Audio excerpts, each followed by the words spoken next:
Pasal ke-105. Allah itu tidak dapat dijangkau oleh suatu ukuran. Jarak bumi dengan langit yang tertinggi adalah perjalanan 4.500 tahun. Ada 9 langit. Semesta alam ini di depan Allah adalah kecil, bagaikan sebutir pasir. Adakah bagi manusia ini alat perasaan? Sesungguhnya Allah itu tidak dapat dijangkau oleh suatu ukuran, sehingga aku menggeletar dari menguraikan sifat-sifatnya. Tetapi harus kuterangkan kepadamu persoalan itu. Maka kukatakan kepadamu bahwa langit-langit itu ada 9, sedang jauhnya yang satu dengan yang lain, sebagaimana jauhnya langit yang pertama dengan bumi, dan jauhnya seperti perjalanan 500 tahun. Dan dengan demikian, maka jarak bumi ini dengan langit yang tertinggi adalah perjalanan 4.500 tahun. Maka atas dasar itu kukatakan kepadamu bahwa ia bumi dibandingkan dengan langit yang pertama seperti ujung jarum. Dan begitulah perbandingan langit pertama dengan yang kedua, dan seterusnya. Tiap langit itu lebih rendah dari yang berikutnya.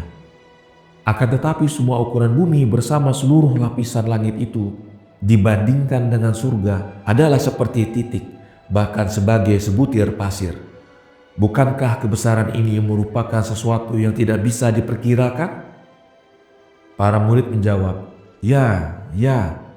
Di saat itu Yesus berkata, "Demi Allah yang aku berdiri di hadapannya, bahwa semesta alam ini di depan Allah adalah kecil bagaikan sebutir pasir. Dan Allah lebih besar daripada itu. Sebagaimana banyaknya jumlah yang diperlukan dari butiran-butiran pasir untuk memenuhi seluruh lapisan langit dan surga, bahkan ia lebih daripada itu. Maka sekarang lihatlah, jika masih ada perbandingan di antara Allah dengan seorang manusia yang tidak lain hanyalah gumpalan kecil dari tanah berdiri di atas bumi. Jika demikian, sadarilah agar kamu dapat menerima maksud, bukan omongan melulu, jika kamu ingin mendapatkan kehidupan yang abadi." Maka para murid menjawab, "Sesungguhnya hanya Allah sendirilah yang mengetahui dirinya, dan ia sungguh tepat sebagaimana yang telah dikatakan oleh Nabi Yesaya. Dia terlindung dari indera-indera manusia." Yesus menjawab, "Sungguh itu adalah benar. Dari itu kita akan mengenal Allah apabila kita sudah berada di surga, sebagaimana di sini laut itu bisa diketahui dari setetes air asin. Kemudian aku akan kembali kepada pembicaraanku semula, dan kukatakan padamu bahwa sesungguhnya seorang itu harus menangis hanya atas dosanya saja, sebab karena dosalah seorang manusia meninggalkan penciptanya. Tetapi bagaimana seorang yang menghadiri majelis-majelis nyanyian dan jamuan itu dapat menangis? Sungguh ia akan menangis seperti ia memberi api kepada es. Karenanya kamu harus merubah majelis-majelis nyanyian itu menjadi puasa, jika kamu ingin mempunyai kekuasaan atas indramu, karena begitulah kekuasaan Tuhan kita."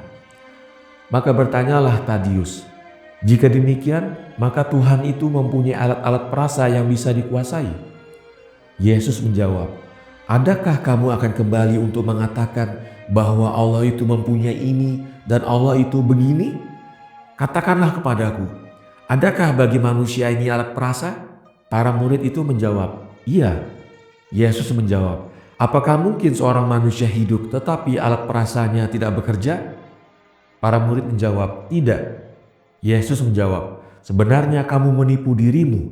Manakah alat perasa itu bagi seorang yang buta, tuli, bisu, seorang yang kudung, atau seorang yang sedang dalam keadaan tidak sadar?"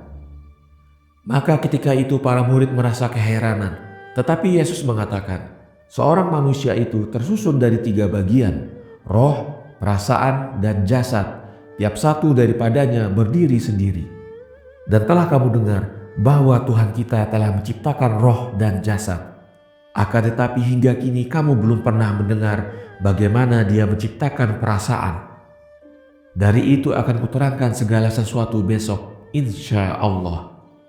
Dan pada waktu Yesus mengatakan demikian, ia bersyukur kepada Allah. Kemudian ia bersembahyang bagi keselamatan masyarakat kita, sedang masing-masing dari kita mengatakan, "Amin." Pasal ke-106. Roh dan perasaan itu bertautan satu sama lain. Ketika Allah menciptakan perasaan, ia dihukum dengan neraka, es, dan salju.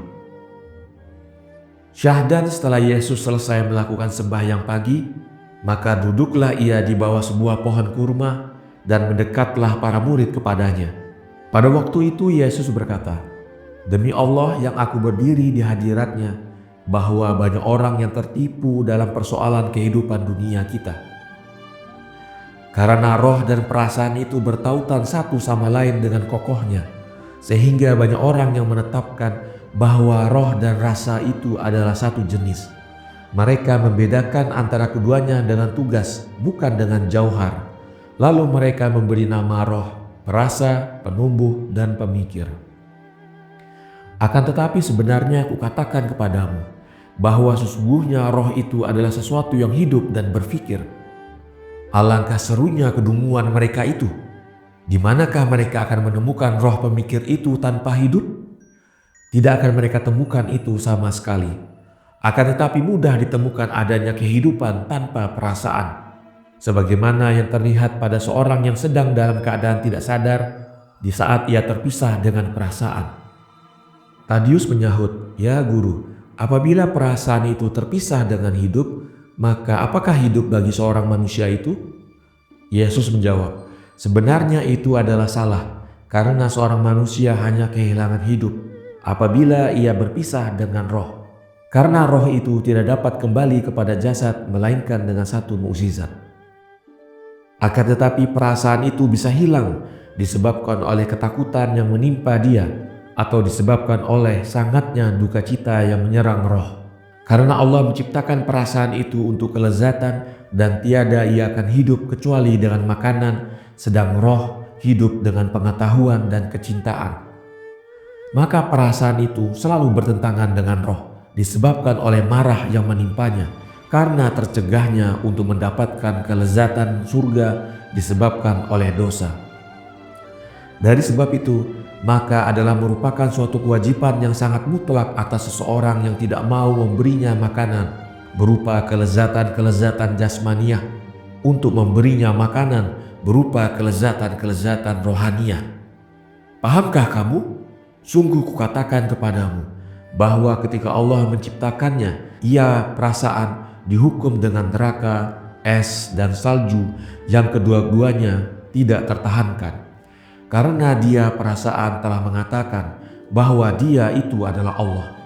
Akan tetapi ketika ia telah dicegah dari makanan dan diambilnya makanan itu daripadanya, baru ia mengakui bahwa dia adalah hamba Allah dan ciptaan kedua tangannya. Dan sekarang katakanlah kepadaku, bagaimana peranan-peranan itu pada kalangan orang jahat? Sungguh bagi mereka itu sebagai Allah, karena mereka mengikuti perasaan sambil meninggalkan akal dan syariat Allah. Maka mereka menjadi terbenci dan tiada berbuat amal yang soleh.